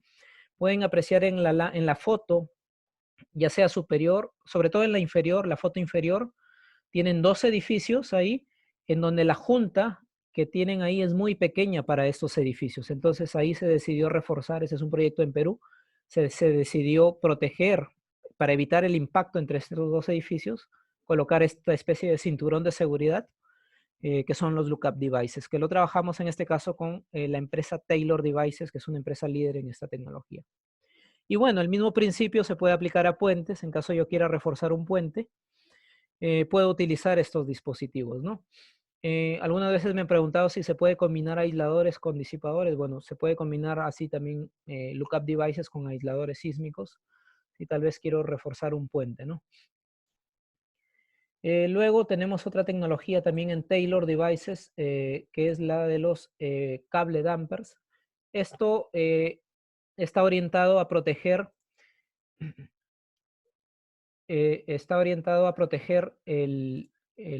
ya no el tema sísmico de las estructuras, sino el tema de viento, ¿no? Estructuras con cables importantes. Muchas veces el problema no se convierte, el problema principal no es desde el punto de vista sísmico, sino más bien puede acarrear problema que los cables empiecen a vibrar demasiado producto del viento. Entonces también se tiene una línea que es completamente distinta a los amortiguadores sísmicos, porque tengan en cuenta que aquí hay otras variables, ¿no? Aquí hay variables de que el viento es más continuo, a diferencia de un sismo que tiene ciclos determinados. En el caso de viento es prácticamente durante toda la vida útil de la estructura. Entonces hay que hacer otro tipo de diseño para este tipo de protección, ¿no? Y para finalizar y pasar a las preguntas que ya he visto que nos están haciendo algunas en el chat.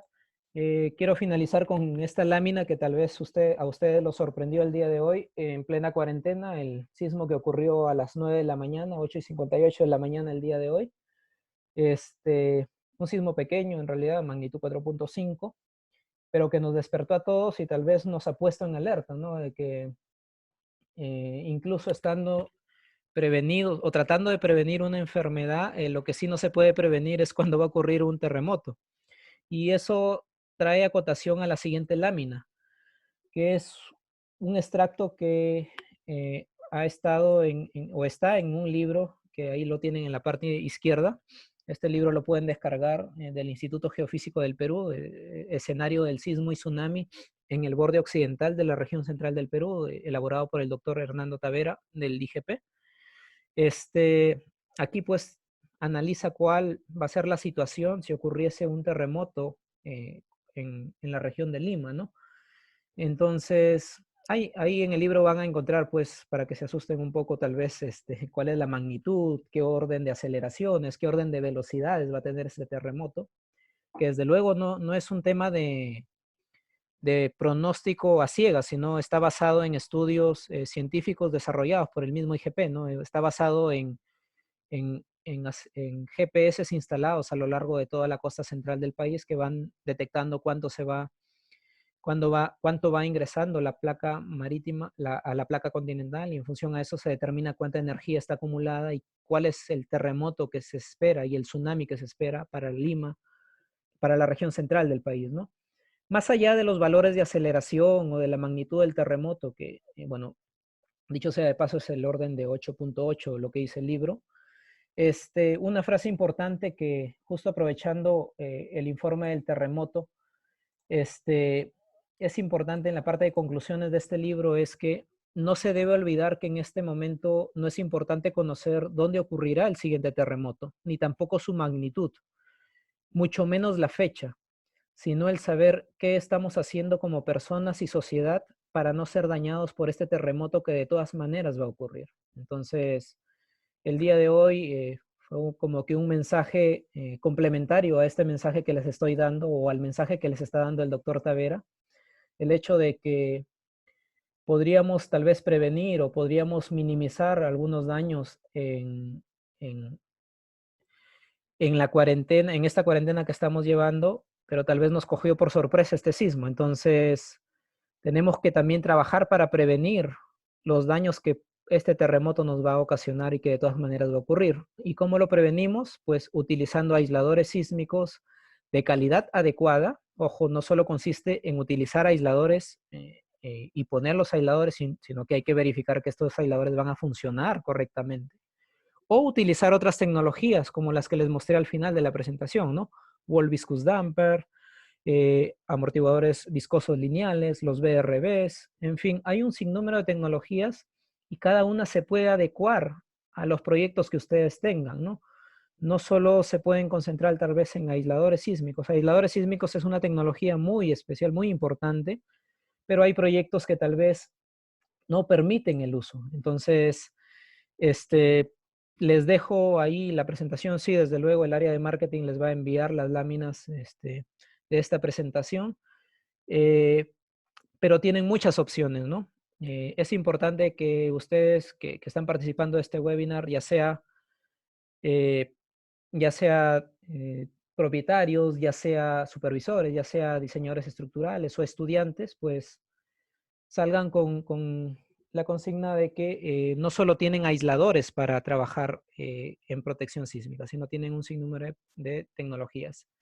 Y para la parte de estudiantes, que veo que también hay un porcentaje importante, lo que sí deben tener en cuenta es que más allá de estas tecnologías, pues el Perú es un país que tiene pues un 70% de informalidad en ingeniería y construcción. Entonces, estas tecnologías existen, es cierto, van a salvar vidas, van a salvar la infraestructura, pero como país, de pronto ustedes como estudiantes tienen que estar viendo también ese otro 70% en donde no va a llegar, por más tecnologías que promovamos, de todas maneras no va a llegar el uso de estos dispositivos, ¿no? Entonces, no se queden con que ya existen las soluciones. Nosotros como país tenemos también otros problemas complementarios y pues es importante buscar alternativas para ellos, ¿no? Bueno, muchas gracias con todos. Ahora sí voy a empezar a pasar a revisar las consultas. Espero que haya sido grata la presentación. Espero que hayan tenido absolución de algunas dudas respecto a esta tecnología. Esta charla fue en realidad una charla un tanto introductoria, un tanto genérica. Más adelante vamos a promover mayor, sea dentro de la cuarentena o fuera de la cuarentena. Creo que es una herramienta muy poderosa en los webinars, así que vamos a promover más charlas de este tipo, ¿no? Entonces, ahí tienen la dirección, la página web. En la página web van a encontrar varios productos, no solo aisladores o disipadores, sino van a encontrar un sinnúmero de soluciones. Y cualquier consulta también complementaria van a poderla enviar al correo que aparece ahí, ¿no? ¿Cuál es el porcentaje de disminución de la aceleración que proporcionan estos viscous damper, wall viscous damper, Cecilia? En realidad va a depender mucho del diseño, pero estamos hablando de un orden de un 30% si es que el diseño es muy eficiente con estos wall viscous damper, ¿no? Es un orden de reducción para un edificio tal vez muy flexible, en donde al colocarle estos wall viscous damper se puede disminuir de forma eficiente gran cantidad de energía, ¿no? Ese es el orden. Sí, al finalizar el webinar les van a proporcionar las diapositivas. El video voy a consultarlo con el área de marketing, que es la que está manejando la organización del evento. ¿Sí? En el caso de Eduardo, que era cuál es la finalidad del uso de aisladores sísmicos. El uso de aisladores sísmicos lo que busca es, aparte de minimizar o eliminar el daño de la estructura, es proteger la inversión desde luego proteger la vida, pero va al hecho de que, en resumidas palabras, de que la tecnología brinde funcionalidad continua a la infraestructura, ¿no? Ese es el objetivo, ¿no? En no tener de pronto alguna paralización producto de que el edificio ha quedado dañado durante la ocurrencia de un sismo. Luego viene una consulta de Beto que está relacionada con los aisladores tipo péndulo. En realidad, la tecnología de aislamiento sísmico es una tecnología muy buena, ya sea del tipo elastomérico. Es más, dentro del aislador de tipo elastomérico existen dos subtipos, ¿no? Que son aisladores de caucho natural y aisladores de caucho de alto amortiguamiento.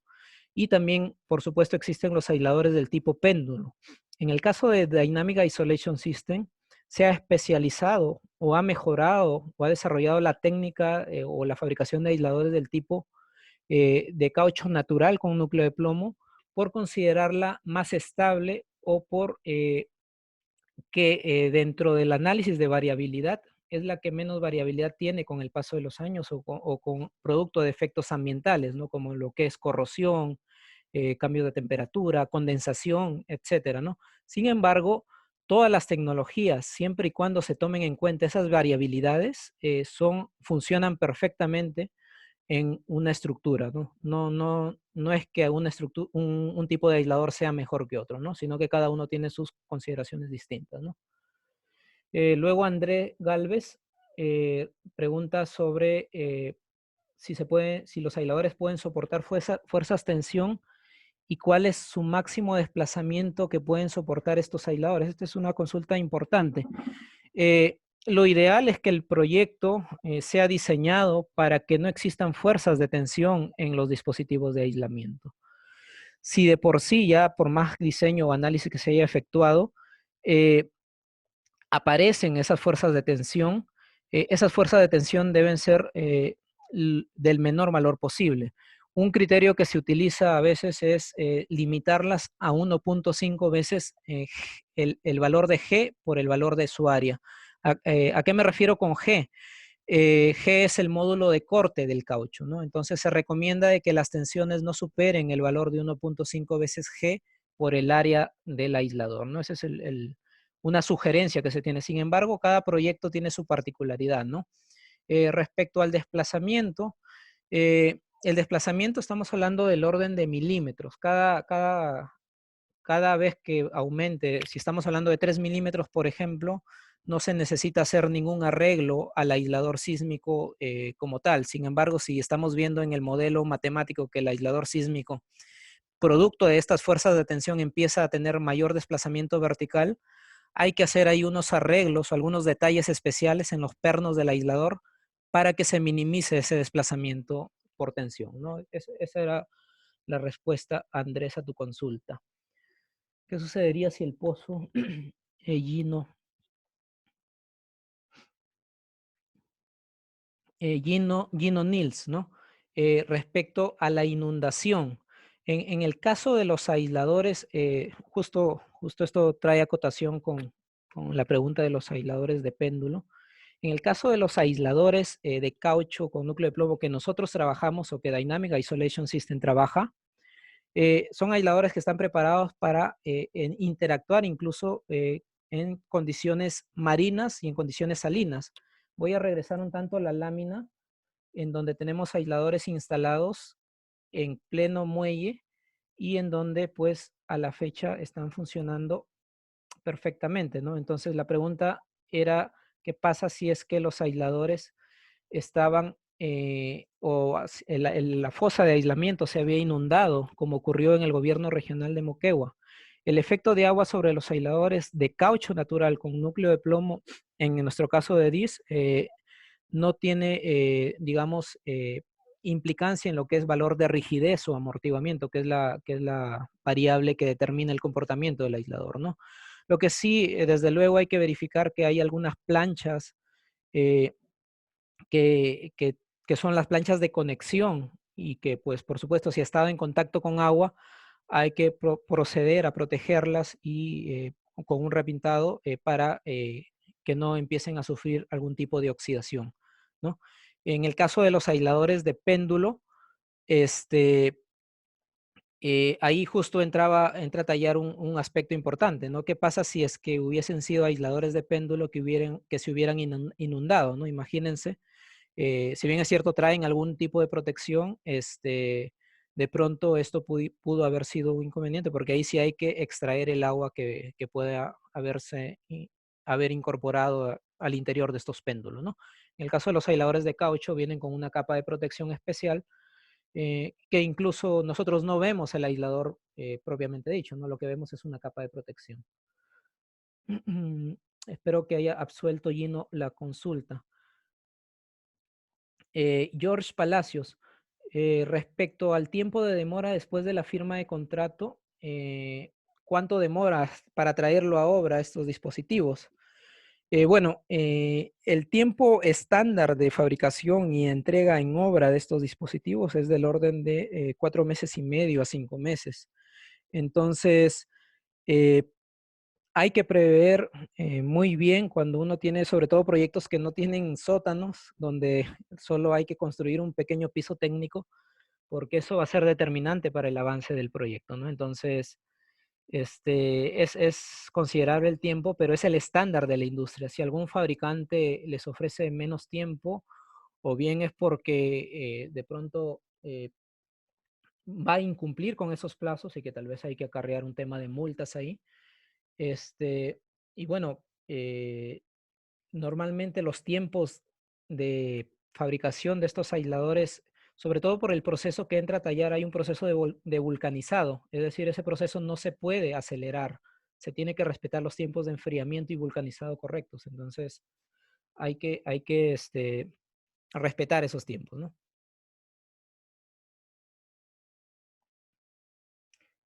Eduardo también me hace una consulta de la lámina 22, vamos a ir para allá.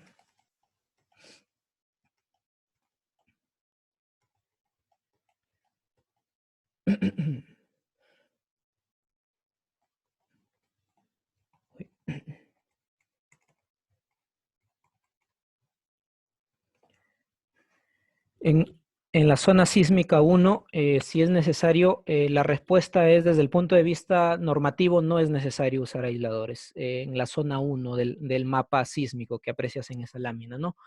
La zona 1, en teoría, es la zona con menos sismicidad y por lo tanto la norma no obliga a utilizar aisladores en la zona 1 ni en la zona 2 tampoco. La obligatoriedad es en la zona 3 y en la zona 4.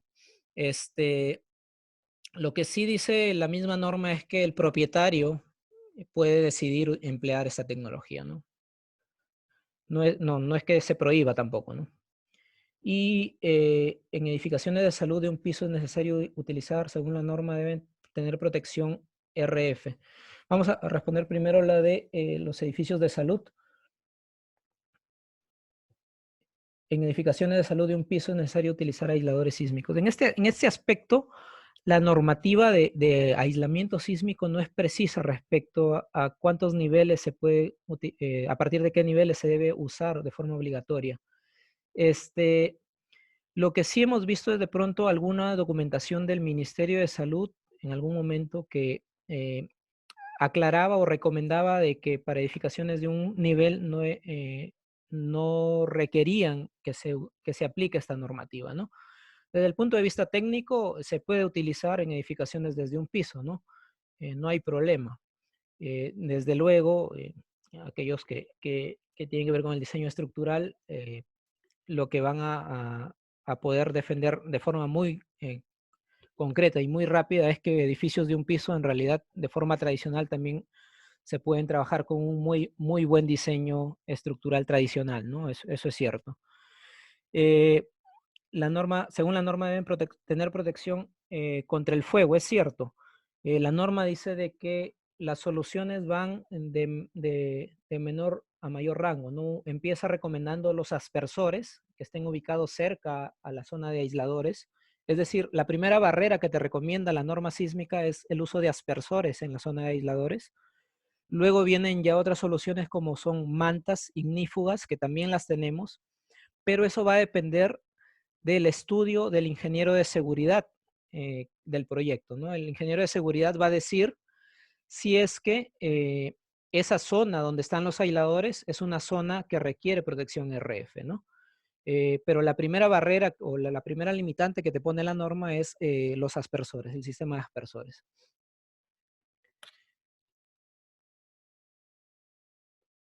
Muchas gracias, Ramiro, también por tu participación y por tus consultas.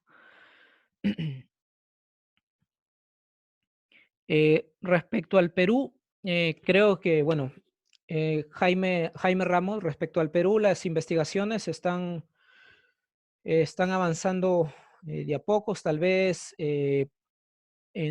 no hay el equipamiento necesario como para investigar un poco más el uso de esta tecnología. Un aspecto importante a largo plazo de pronto sería que Perú tenga también investigación desde el punto de vista de laboratorios, ¿no? Para hacer pruebas locales, ¿no? En estos dispositivos y tal vez masificar el uso o la investigación, ¿no? El laboratorio es importante para masificar estas tecnologías, ¿no? En países desarrollados, pues justo los laboratorios son los que conllevan a que si por ahí o por A o B motivos en determinado proyecto hay un requerimiento especial, el fabricante puede ensayar ese requerimiento y demostrar que cumple o no cumple, ¿no? Nosotros en Perú todavía estamos supeditados a la expertise de otros países en cuanto a laboratorios, ¿no? No hay la capacidad en Perú todavía para ensayar aisladores, sobre todo por las cargas y por los valores de desplazamiento. Luego, pues, la norma es una norma inicial, la norma de aisladores, entonces tal vez sería bueno de que surjan investigaciones a partir de esta normativa que ha salido en Perú, a ver qué modificaciones o qué mejoras se le puede hacer a esta normativa y cómo influyen esta normativa de aisladores en Perú respecto a las otras normas de acero en concreto, etc., ¿no? Puede ser también un punto a investigar. Luego hay otras estructuras que en Perú podrían utilizar también aisladores y que tal vez nadie las ha investigado. Respecto al mantenimiento de los aisladores, la norma de aisladores, la E031, dice que cada 2 años el propietario está obligado a hacer una inspección a la zona de aisladores, pero no está orientada tanto al aislador propiamente dicho, sino a que verifique el propietario que no haya obstrucción del edificio para que se mueva. Entonces, el aislador, cuando uno adquiere un aislador, lo ideal es que el aislador permanezca durante la vida útil, por encima de la vida útil de la estructura, incluso si ocurre un terremoto de gran magnitud, que no sea necesario reemplazarlo, ¿no?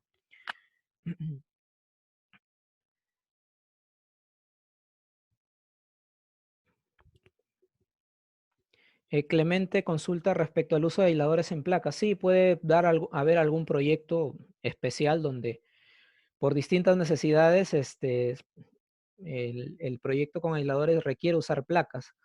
El primer criterio es al menos 2 placas, perdón, 2 aisladores en los extremos de esa placa, pero luego en función al valor de carga que está trayendo esa placa, pues irlos poniendo de forma equidistante para que no me salgan aisladores muy grandes de repente por carga. Yo puedo poner en placas, por ejemplo, de que tienen 5 metros de largo, poner aisladores distanciados. Eso va a depender mucho del diseño, pero como sugerencia constructiva puede ser distanciados cada metro y medio, cada metro. Va a influir mucho cuánta carga está llegando por esa placa, ¿no? Pero al menos 2 en los extremos, ¿no? En el caso de aisladores con placas hay que tener cuidado porque hay otros aspectos que son la histéresis que va a tener este aislador, producto de que esta placa va a estar durante un sismo en una zona de levantamiento, en una zona de compresión y viceversa, ¿no? Entonces hay que hacer un análisis un poco más profundo. Luego Beto ya había hecho la consulta y ya le había respondido respecto a por qué no trabajamos con aisladores tipo péndulo. Andrea, ¿hasta qué altura o cantidad de pisos se puede poner aislador? Realmente la altura no es limitante para usar aisladores sísmicos. Habíamos mostrado en una lámina que hay aisladores incluso en edificios de hasta 33 pisos y más. La limitante es la esbeltez, la relación entre altura y el lado menor de la base. Ese rango de esbeltez debe estar por debajo de 1.5, de 2, ¿no? Esa es la recomendación, pero desde luego cada proyecto tiene que entrar en un análisis particular para ver si es viable o no con aisladores, pero la altura en sí no es limitante.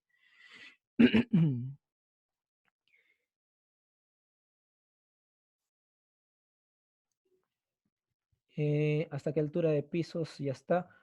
En caso de un incendio, ¿cómo se comportan los aisladores? ¿Disminuye su vida útil?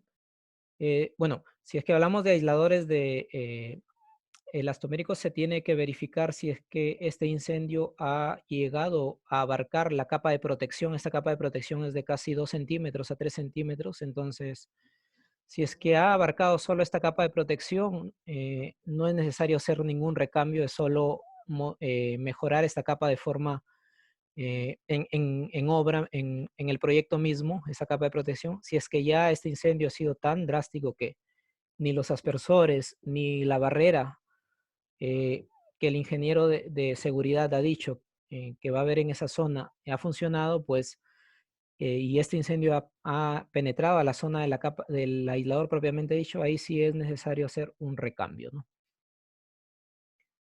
Una estructura de aisladores con núcleo de plomo y aisladores de triple péndulo, en cuanto a comportamiento, definitivamente, como les había mencionado, sea el tipo de aisladores que fuese, el comportamiento en realidad es eficiente, funcionan, cualquier tipo de aislador sísmico funciona desde el punto de vista que se busca proteger a la estructura, ¿no? Entonces, no es que uno sea mejor u otro, ¿no? Ya entran a tallar aspectos, como les dije, de variabilidad ya en cuanto a durabilidad, qué pasa si pasan de pronto 30 años y por ahí, como mencionó uno de los participantes, se inunda esa zona, qué pasa con la oxidación, qué pasa con el mantenimiento, la corrosión, todos esos aspectos que son, digamos, complementarios pero importantes. Pero desde el punto de vista de comportamiento frente a un terremoto, cualquiera de las tecnologías puede funcionar de manera eficiente. Clemente, en el caso de los puentes, justo el usar aisladores sísmicos es una gran ventaja frente a los apoyos tradicionales de neopreno, porque si hablamos de puentes, sobre todo puentes de gran longitud, como los que vieron, con el que vieron en la lámina, el puente Juan Pablo II y algunos otros, muchas veces el diseño sale de que estos apoyos de neopreno necesitan un gran tamaño, una gran sección de neopreno, los tradicionales. En cambio, si uno lo analiza con aisladores sísmicos, lo que se arroja es que de pronto en estructuras esa cimentación y el propio apoyo sale casi a un 50% del valor que tendría si no usara aisladores sísmicos, ¿no? En puentes es más incluso visible el ahorro que se puede tener usando aisladores, ¿no? Hay proyectos donde nos han dicho de que hay un ahorro en estructuras, sobre todo en cimentaciones, de un 50% entre usar aisladores o usar cimentación tradicional con incluidos los apoyos de neopreno, ¿no? Jorman, en cuanto a bibliografía sobre el diseño de estructuras con protección sísmica, bueno, ahí en la parte del correo que había puesto al final, de pronto si me escribes, ahí te puedo facilitar alguna bibliografía. Eh, de hecho, el libro base que muchos empiezan leyendo es el libro de Nain y Kelly, el de Farsar Nain y James Kelly, que justo se titula Aislamiento sísmico de la teoría a la práctica, ¿no? Ese es un libro como que de partida, ¿no? Después hay mucha bibliografía ya incluso más actualizada, ¿no? El costo de mantenimiento, Clemente, eh, perdón, voy a poner la lámina final para que puedan escribirnos si tienen alguna consulta particular. Tal vez no llegue a responder todas las preguntas porque ya nos hemos sobrepasado, estamos por encima de las 2 horas, creo. En unos 5 minutos ya salgo. Pero sí, esto se está grabando, así que yo voy a tener todas las consultas y voy a enviarles eh, la presentación a los correos que ya también los tenemos grabados de todos ustedes, ¿no? El costo de mantenimiento, bueno, va a depender de la cantidad de aisladores, realmente es, es relativo, ¿no? Es en función a cuántos sótanos tengo también, porque a veces hay aisladores que están en un nivel, otros en otro nivel. si hay necesidad de utilizar equipo especial para llegar hasta el nivel del aislador. Entonces, no es que hay un costo referencial de pronto, sobre todo a estas alturas, ¿no? Donde recién la tecnología se ha implementado y todavía no se les ha hecho alguna inspección a los proyectos con aisladores. Muchas gracias, Paul, por tu participación. El tiempo de vida útil del aislador en realidad está por encima de la vida útil de la estructura. La tecnología no lleva 50 años, Andrea, pero sí hay envejecimientos acelerados en laboratorio que demuestran que la tecnología no presenta daños por encima de los 100 años, ¿no?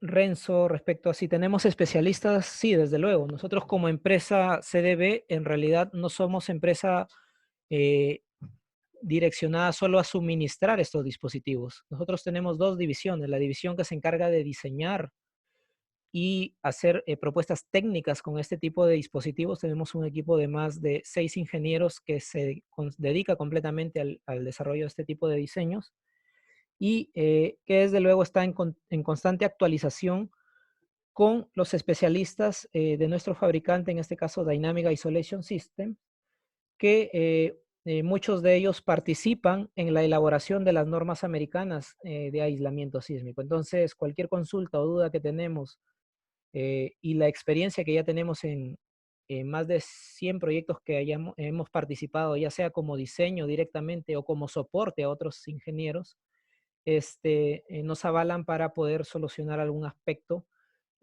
normativo que esté en duda o algún aspecto de diseño que tenga que ver con algún proyecto puntual, ¿no? Entonces, si es que tienes algún proyecto, Renzo, con todo gusto podemos revisarlo, podemos absolver las dudas y en caso sea una consulta muy, muy especial, tenemos también el soporte, como te digo, de nuestros especialistas americanos que también participan de la normativa americana, ¿no? Muchas gracias, Pedro.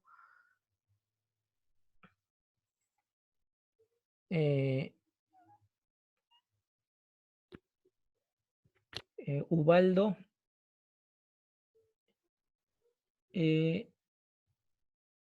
Sí, es cierto. Si hablamos desde del suelo tipo S3, cuando uno revisa el aspecto sísmico de ese tipo de suelo, se da cuenta de que el periodo de vibración de ese suelo está en el orden de 0.9 segundos en el S3. Entonces, cuando uno utiliza aisladores sísmicos, justo la idea es alejar el periodo de vibración de la estructura eh, por encima de ese valor de periodo de vibración del suelo, ¿no? Y cuando uno utiliza aisladores sísmicos, los periodos de vibración en edificios estamos hablando de 3 a 5 segundos por lo general, ¿no?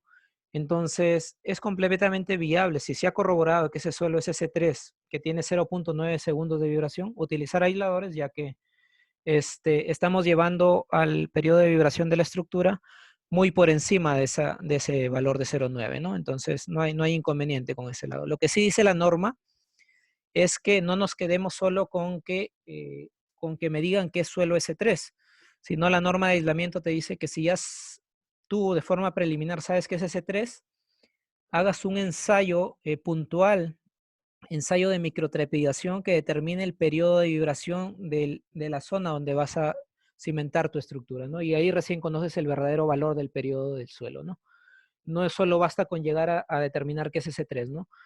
Si uno revisa la norma de 031, ahí a los que trabajen con un proyecto de aisladores les va a obligar a que el estudio típico de suelos abarque un ensayo más o un estudio más, ¿no?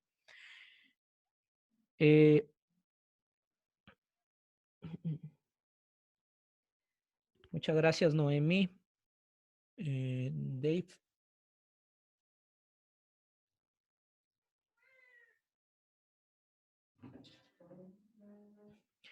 Sí, Dave González, para Perú hemos notado para la zona de Lima de que la plataforma del espectro de desplazamiento se estabiliza en el orden de 30 centímetros, que considerando los factores de variación de las propiedades, lo que pasa es que les había hablado una lámina de que los aisladores varían sus propiedades, entonces esos 30 centímetros de pronto llegan a 35, en algunos casos 40 centímetros, Este, algunos diámetros recurrentes en el diseño de aisladores, pues hemos tenido desde los aisladores de 50 centímetros de diámetro hasta aisladores de 1,5 metros de diámetro, ¿no? Entonces, tal vez los que más hemos trabajado, sí, pues están en el orden de 90 centímetros en promedio, ¿no? Es el estándar.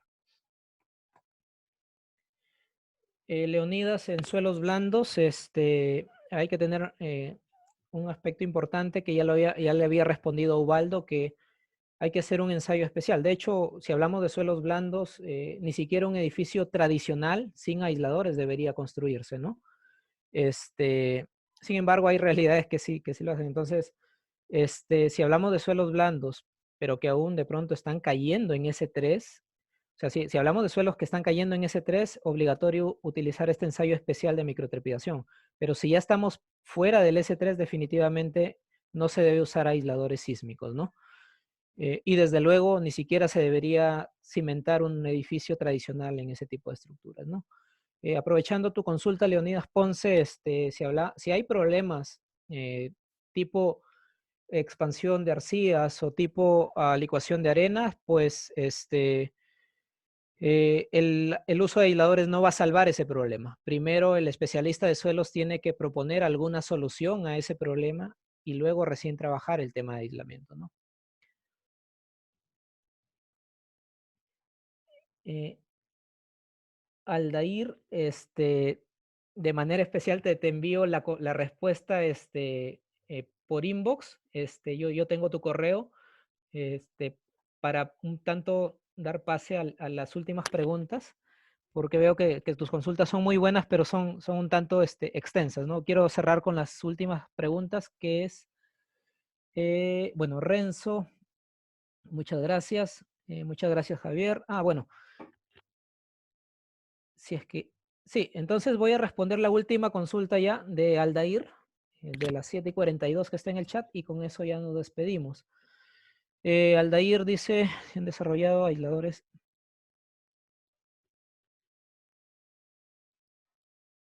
Respecto a la primera pregunta, en realidad, justo en un inicio, cuando recién la tecnología empezó a aparecer en el país, existía divergencia entre qué normativa utilizar, así que en algunas oportunidades sí hemos trabajado con la normativa chilena. Tal vez no se podría hablar en cuanto a si es más conservadora o no, porque si uno incluso mira un parámetro que es cuánto le aplica de factor de amplificación de sismo máximo respecto al sismo de diseño, la norma chilena habla de un factor de amplificación de 1,2. En cambio, la norma peruana y la americana habla de un factor de amplificación de 1,5. Entonces, en algunos aspectos tal vez es conservadora, en otros no, ¿no? Entonces, por eso a raíz de eso es que se decidió mejor plantear el que se trabaje una norma peruana y que se despejen estas dudas, como tú lo mencionas, ¿no? Y sí, la normativa peruana en realidad no es que solo se haya basado en la americana, también ha analizado la norma europea, la norma chilena, ha extraído tal vez lo más resaltante, pero como toda norma es perfectible, ¿no? De aquí esperemos a 2 años o a 3 años, esta norma se puede mejorar, ¿no? Lo importante es que ya se tiene una base. Para el diseño de aisladores en base a la normativa de diseño.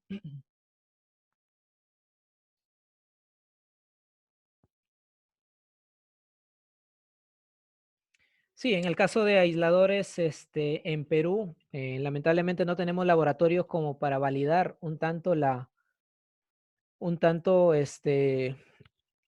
propiedades que el diseñador estructural quiere probar en un proyecto.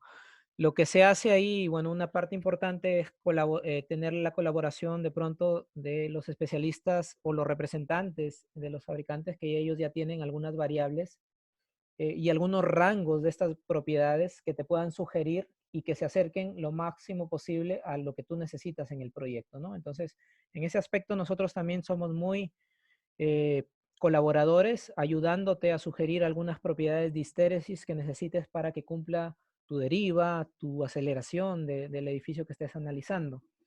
Lo normal, o tal vez si hablamos de un proyecto innovador, sería de que, bueno, se pruebe tal vez un aislador que uno quiere utilizar, se saque la histéresis y se incorpore al modelo, pero realmente desde el punto de vista de, eso es desde el punto de vista de investigación, pero desde el punto de vista de proyectos ya masivos, hablamos ya de hospitales, proyectos ya que nos contratan tal vez en el día a día, no se puede hacer eso, ¿no? Porque saldría muy caro el proyecto, ¿no? Solo hacer ensayos tiene un costo importante, entonces lo preferible es que tú partas de algunas propiedades compatibilizadas con las sugerencias que te pudiésemos dar eh, con nuestro fabricante, ¿no?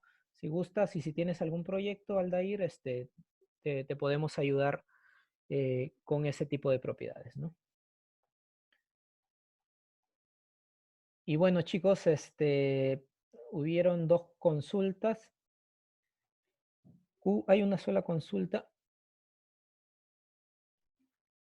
Nuevamente, el tema de suelos blandos, realmente el aislador no va a salvar el tema de la calidad del suelo. Primero hay que salvar el tema de la calidad del suelo. Y si hablamos de suelos blandos, es decir, que están por encima de S3, no se recomienda usar aisladores y tampoco se recomienda eh, ni siquiera cimentar una estructura tradicional, ¿no? Si es que te refieres a suelos por encima o por debajo de la calidad de un suelo S3 que define la norma sísmica. Si hablamos de suelos S3, este, pues hay que hacer los análisis que te manda también la norma de aisladores, que son análisis de microtrepidación para verificar que la solución con aisladores esté alejada del periodo de vibración del suelo. Y pues, ¿cómo se comportarían los aisladores en un suelo blando? Realmente,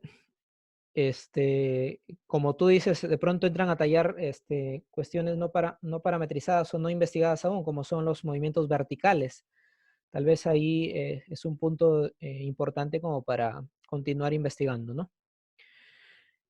Muchas gracias, Jorman, por tus consultas. Si tuvieses alguna más, también me la haces por interno al correo. Y gracias, Aldair, también. Gracias, Patricia Flores, Pedro Sandoval. Y muchas gracias a todos. Hemos tenido una buena acogida de público y pues sigamos cumpliendo con nuestro periodo de cuarentena y que tengan buenas noches todos. Muchas gracias.